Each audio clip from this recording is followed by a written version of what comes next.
From the darkest reaches of space to the deepest corners of your mind. Welcome to From the Void. Welcome back to From the Void and part 2 of my interview with paranormal author and investigator James Willis. If you haven't heard part 1 yet, pause, go back and listen to last week's episode first. If you've already listened, then welcome to part 2 of Historic Hauntings on From the Void.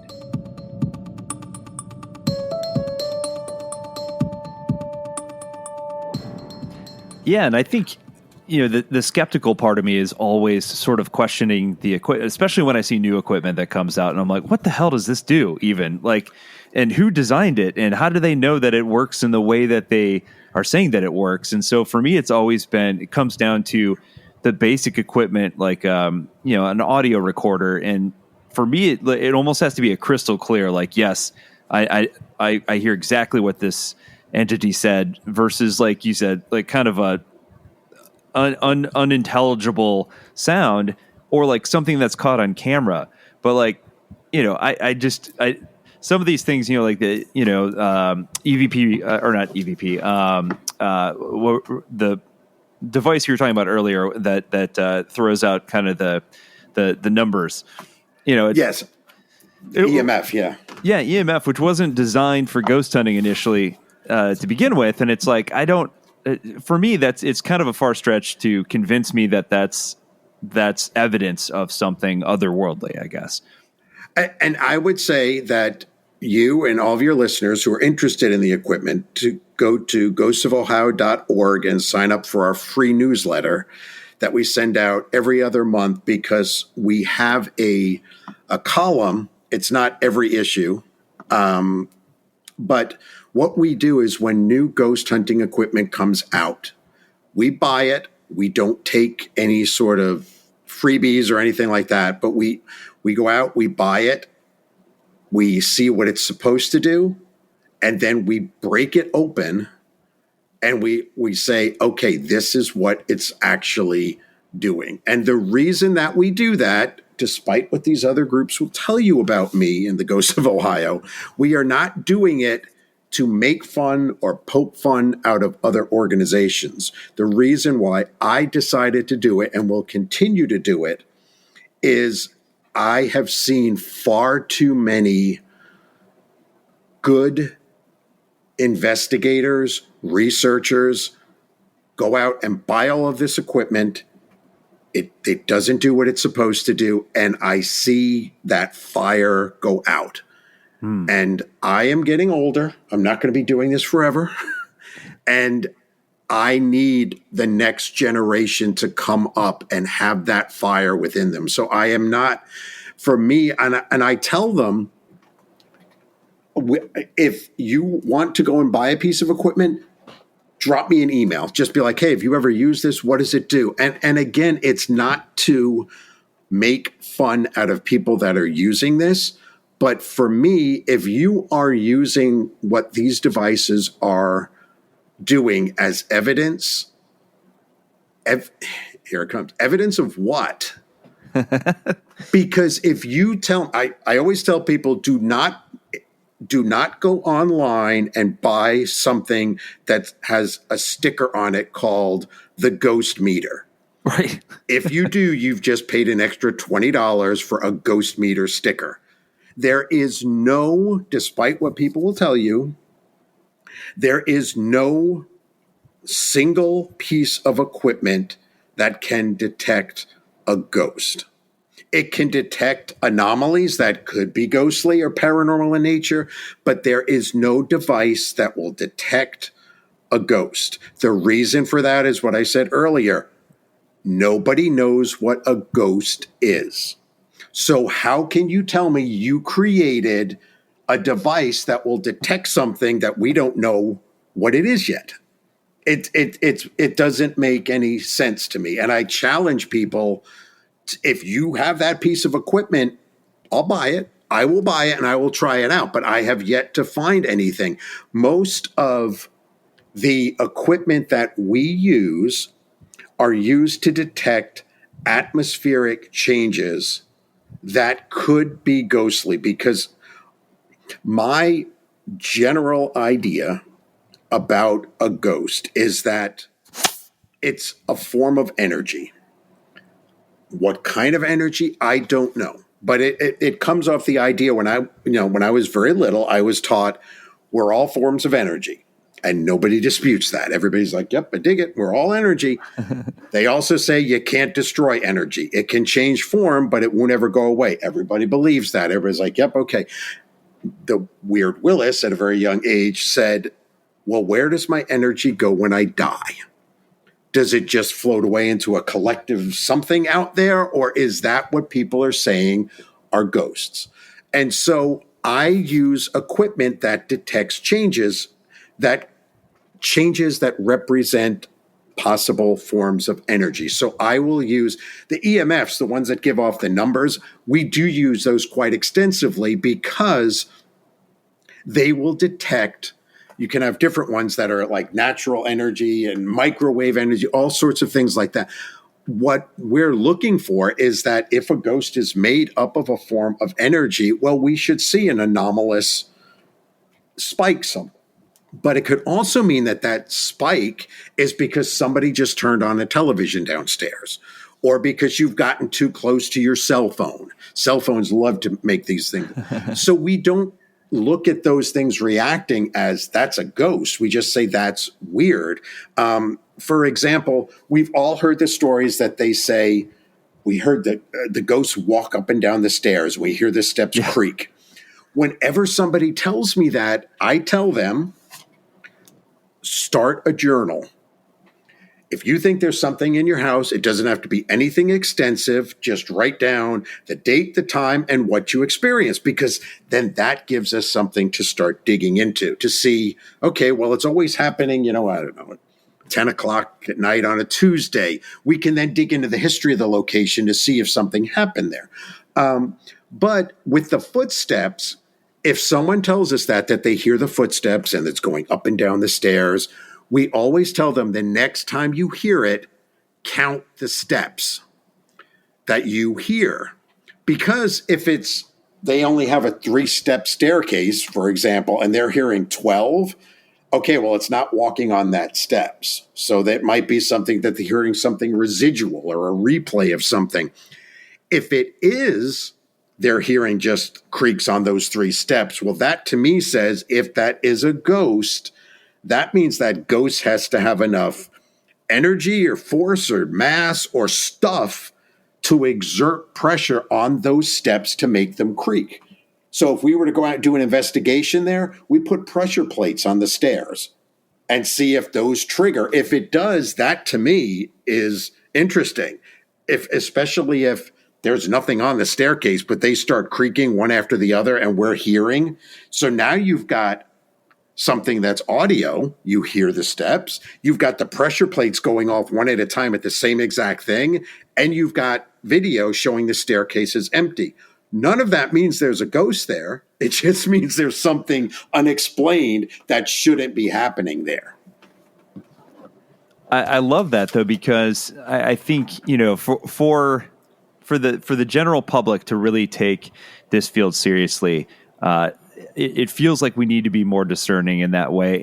And from what you just described, it's not one singular data point. You're gathering multiple data points that potentially could corroborate one another. And so, and again, you're still not saying, hey, this is for sure a ghost. You're just saying like something weird's going on here.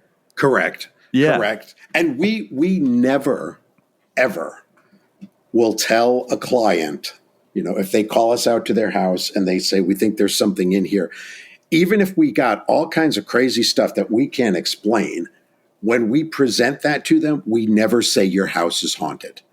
Because as the quote unquote experts in the field, which is a term that I don't like to be called, but as a very knowledgeable person in the field, if I say to you, your house is haunted, I have just rocked their world.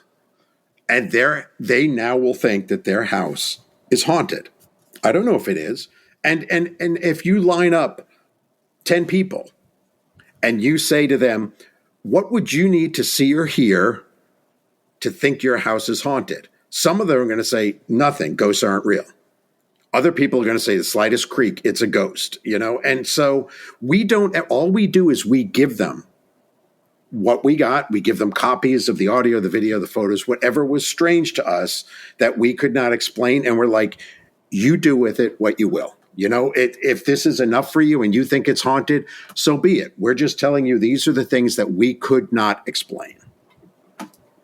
I love that. I think that's, to me, that seems like the best approach, because you're still leaving room. Again, it goes back to what we said earlier. You're still leaving room for mystery there, and not claiming that you've got it all nailed down, but saying, hey, we've gathered some evidence here that makes us kind of scratch our chin, and we're not really sure what it is, but here it is, and you can interpret it as you will. Yeah, and when we review the evidence, so I have sort of handpicked members of my group, and the core of the group, I think on average, I'm going to say have been with me at least 12 or 13 years, if not longer. But when I picked them, I wanted a group that ran the gamut from true believer to total skeptic. And the reason I wanted that is because we have for years and years, once a month, we have our monthly meeting, and it's a 3-hour meeting. And if we have had an investigation, after the investigation ends, we divide up the audio, the video, the photographs.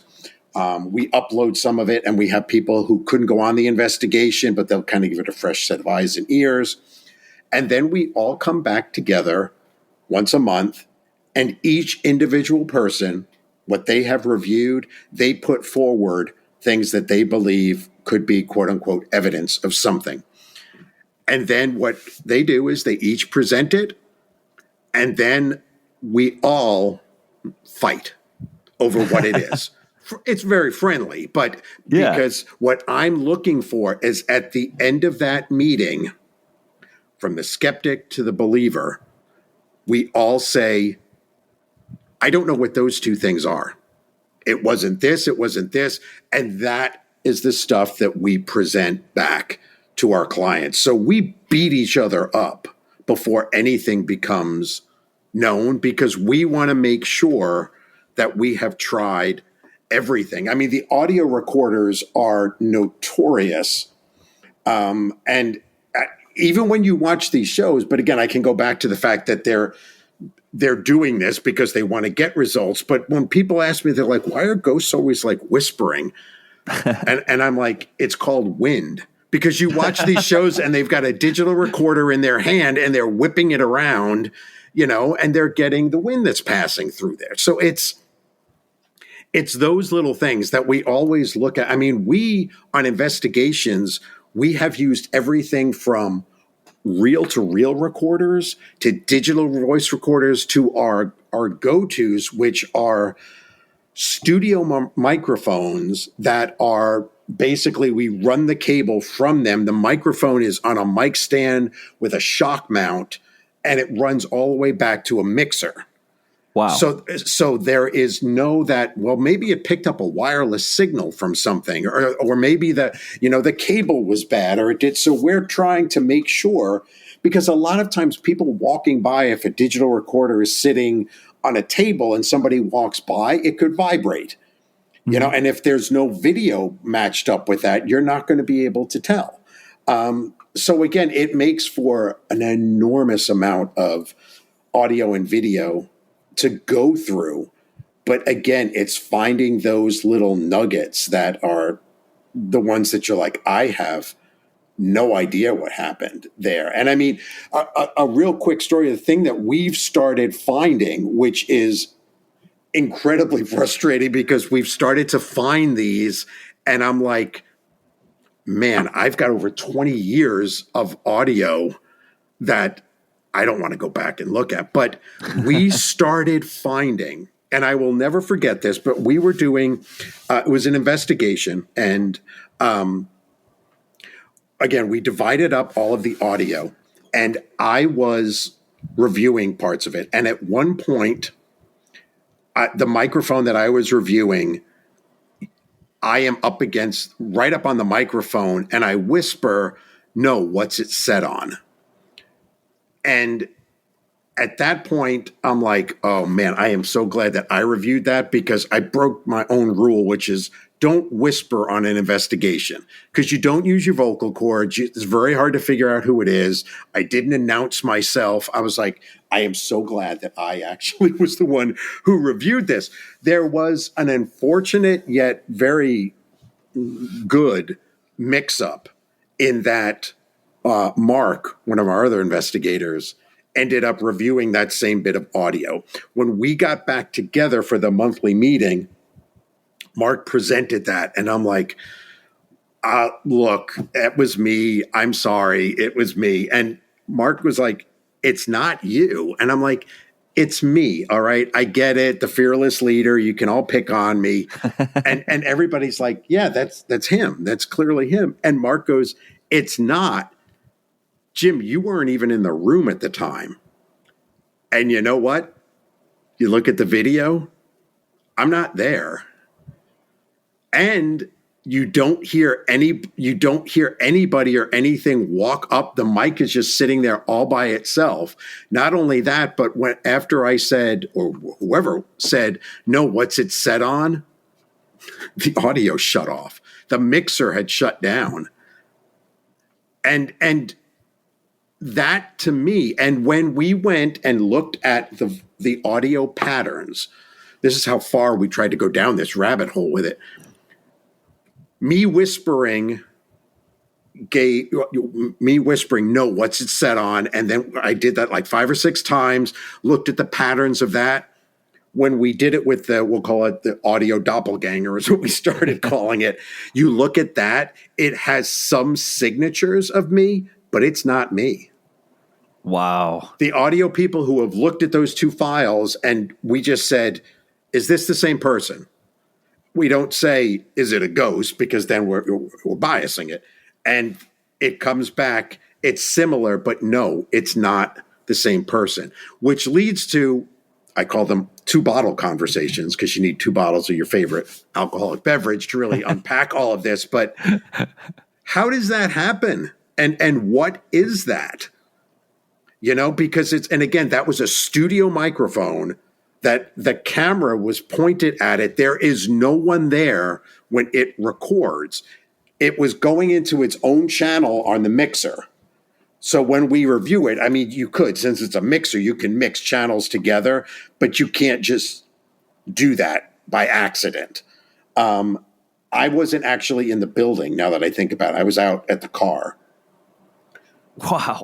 That's even more impressive. But again, I don't know what that was, but it got presented as, we don't know what it is. And to me, those are the parts that I enjoy the most, because every October I roam around the state and I give like presentations at like local libraries and things like that. As I said, it's very rare that you'll see me speaking at a paranormal convention. But when I go into these libraries and I'm talking about ghosts, I start pretty much how we started talking, which is, this equipment really doesn't do what it's supposed to. It doesn't.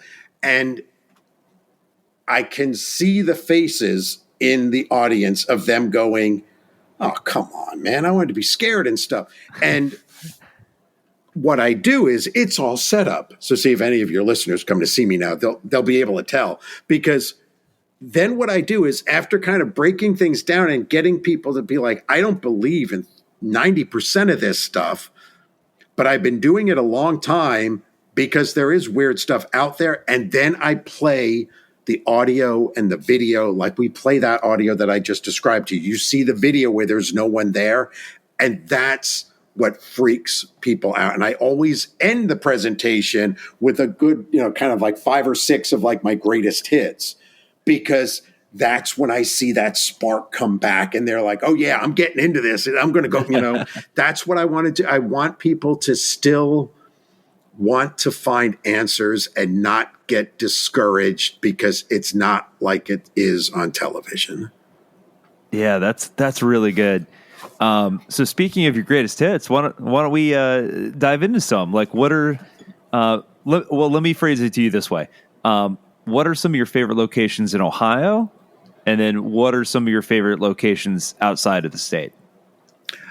I think I go back and forth with Ohio because there are so many, and a lot of them that I go into are where I walk away going, I have no idea what that was, are private investigations. So I can't speak too much on those. But some of the public places that I have gone into and walked out, and I this could be a little teaser here, is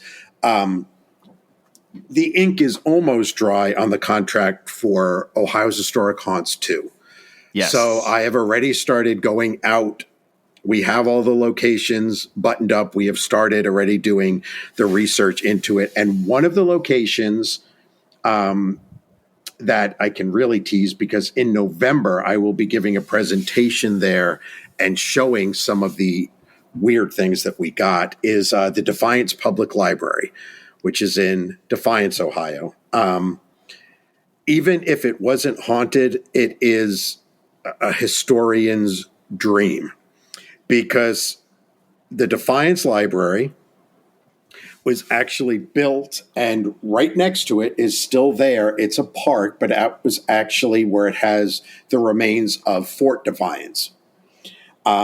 So initially, when they contacted me, I believe it was actually in that. No, I have to be truthful. I gave a weird Ohio presentation up there, and then afterwards they were like, "You're not as weird as we thought you were going to be." And I was like, "I Thank you. I guess Yeah. I don't know, And they said, which is very, very common, is they said, "We think there's a ghost here, but it's not really doing anything really crazy. It's not bad. We just don't know who it is," and that's incredibly common.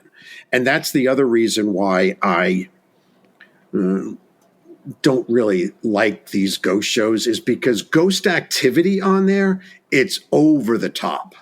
Right. And I have heard from too many people who were incredibly hesitant to tell their stories because they say, well, it's not really anything big.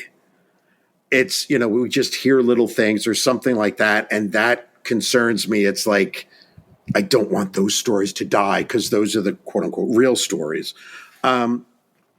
So we said, well, it's the question I always ask people. I'm like, well, who do you think it is? And they were like, we don't know, but there was a death in the library, but it was the janitor, and it was a long time ago, and he actually lived there.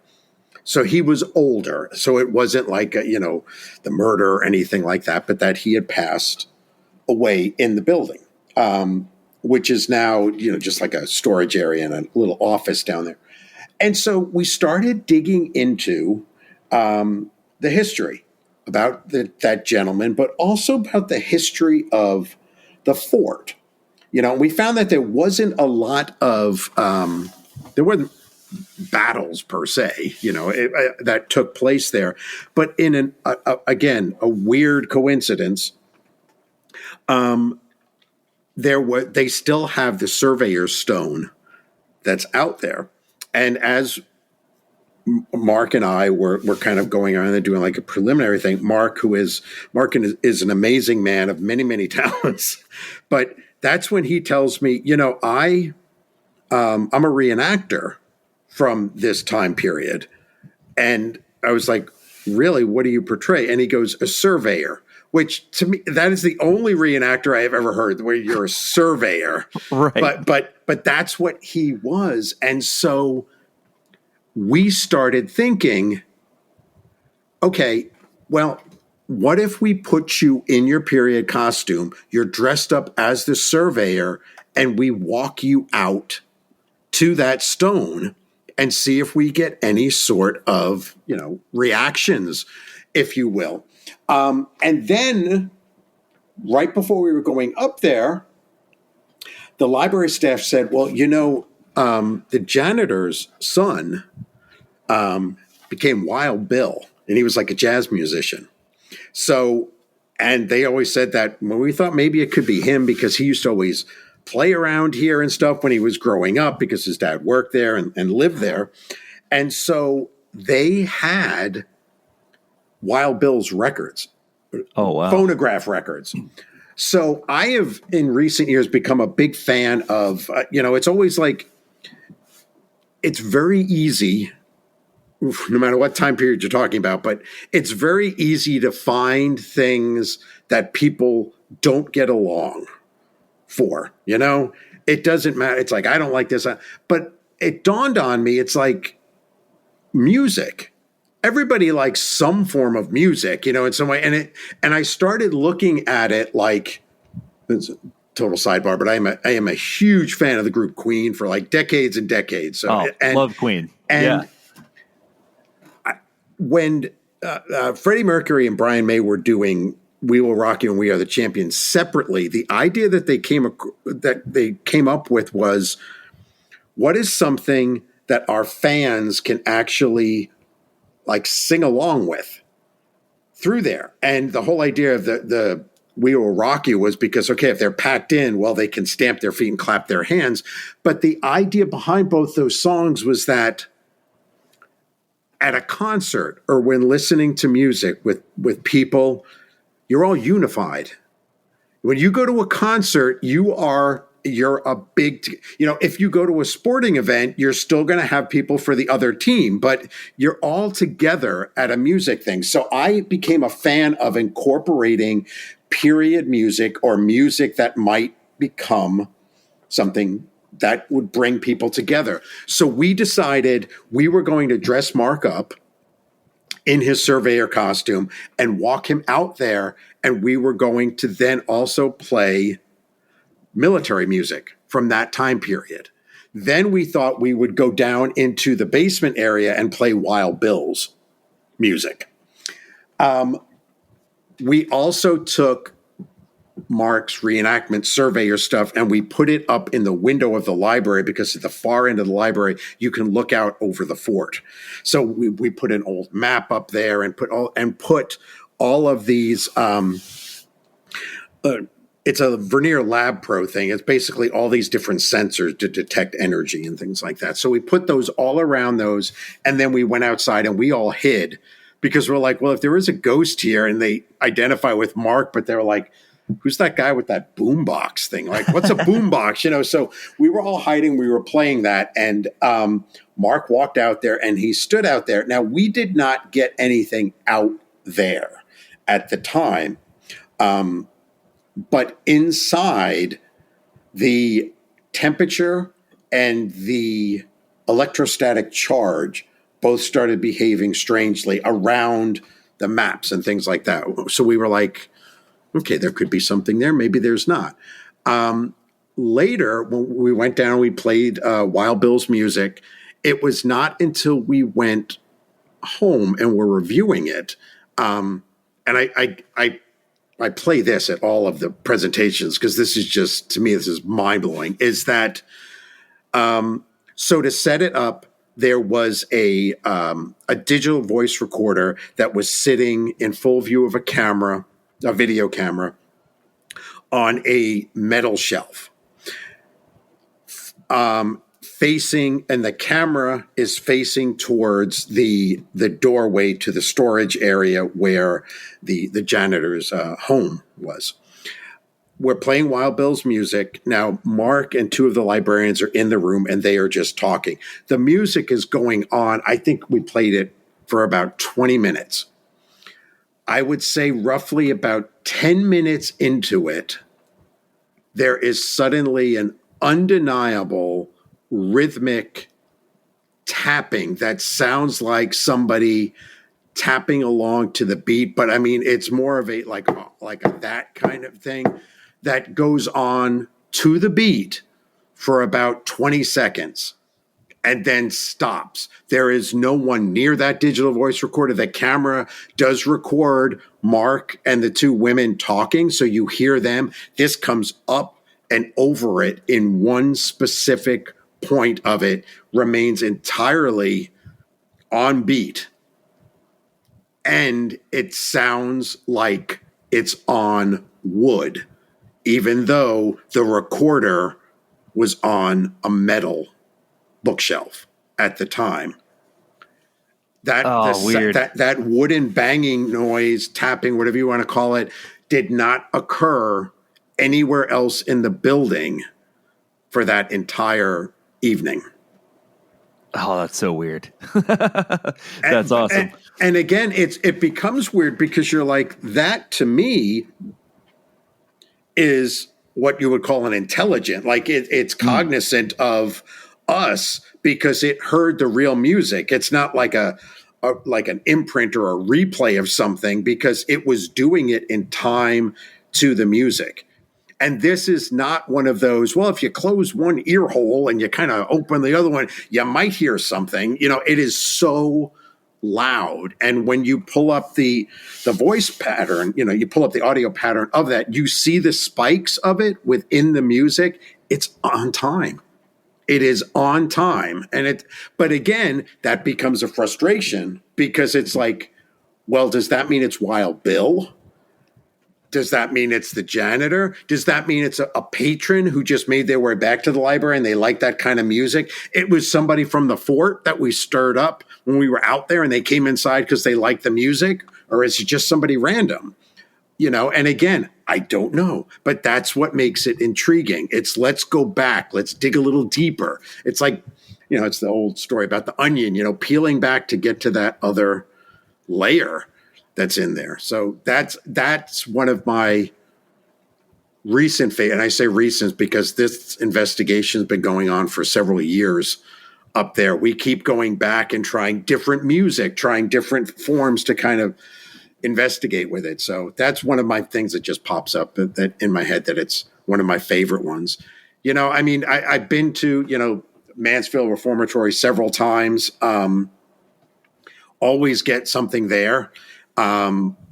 Never any closer to what is actually there. But in a place like that, it's very, very hard to tell. My favorite thing from Mansfield happened quite a while ago, but it's one that I again, one of the greatest hits that I tend to bring up is when we do an investigation, and we sometimes, and we still do this, if you, the newsletter that I mentioned earlier, if you sign up for the newsletter, which is free, as long as you're an active subscriber, we have your email address. We don't sell it, but you are always entered into a contest, which COVID sort of knocked it down, but it's making a comeback now.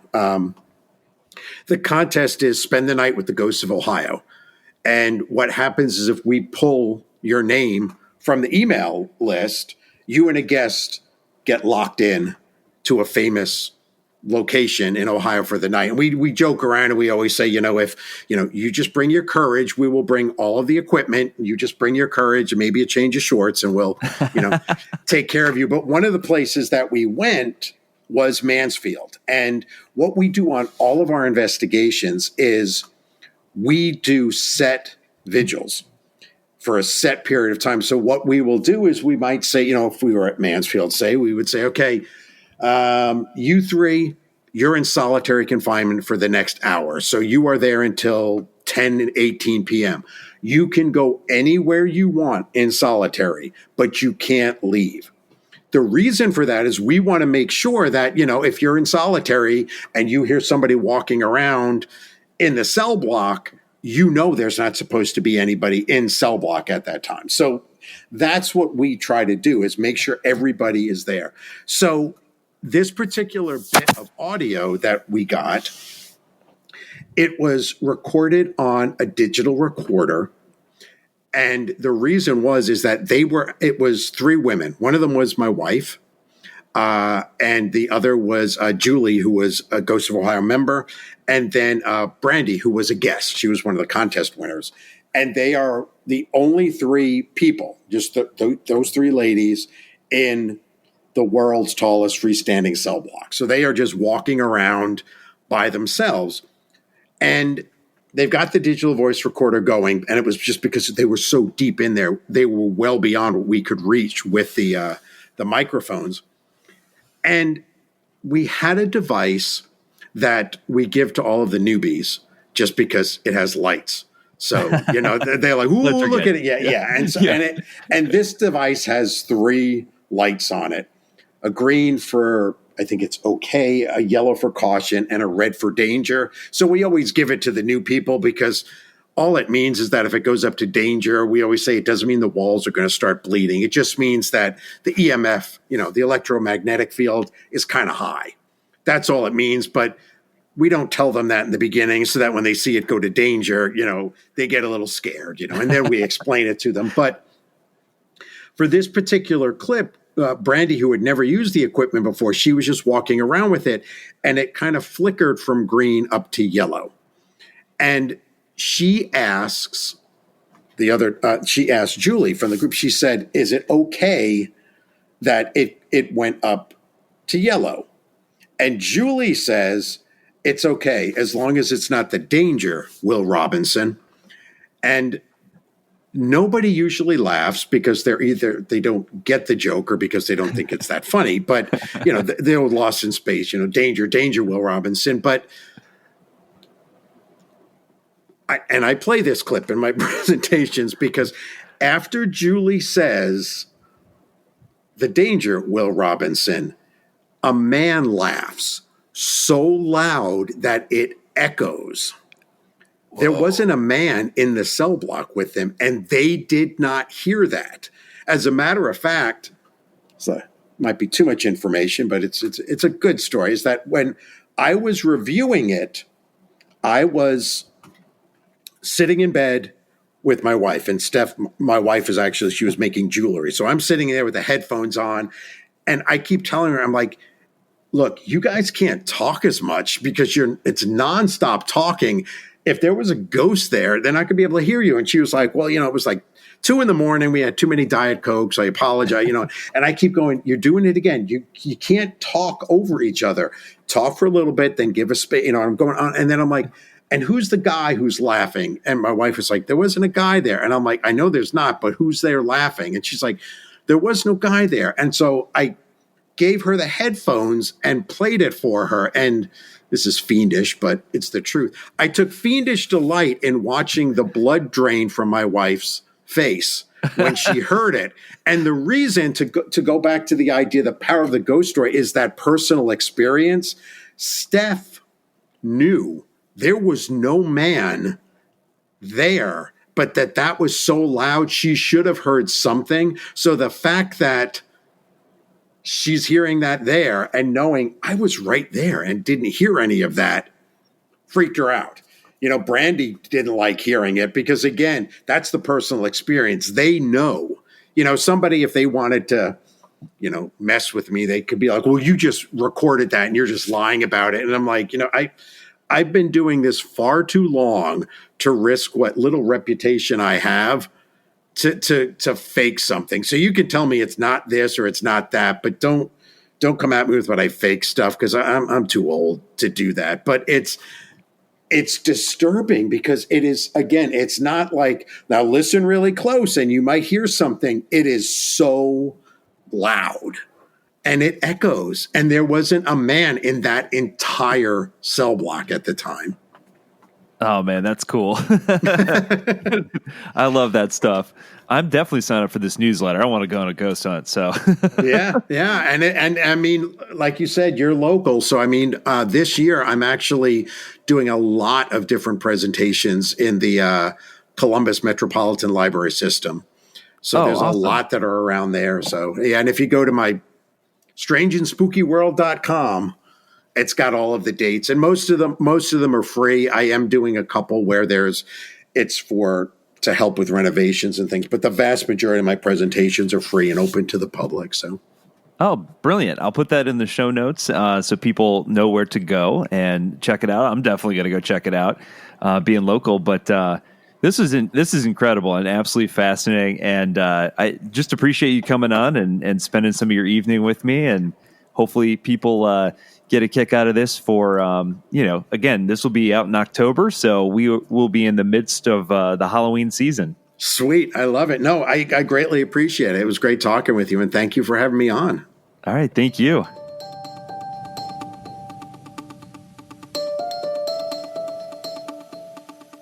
Thanks for listening to this week's episode. If you enjoyed it or any of the previous episodes, consider rating, reviewing, and sharing.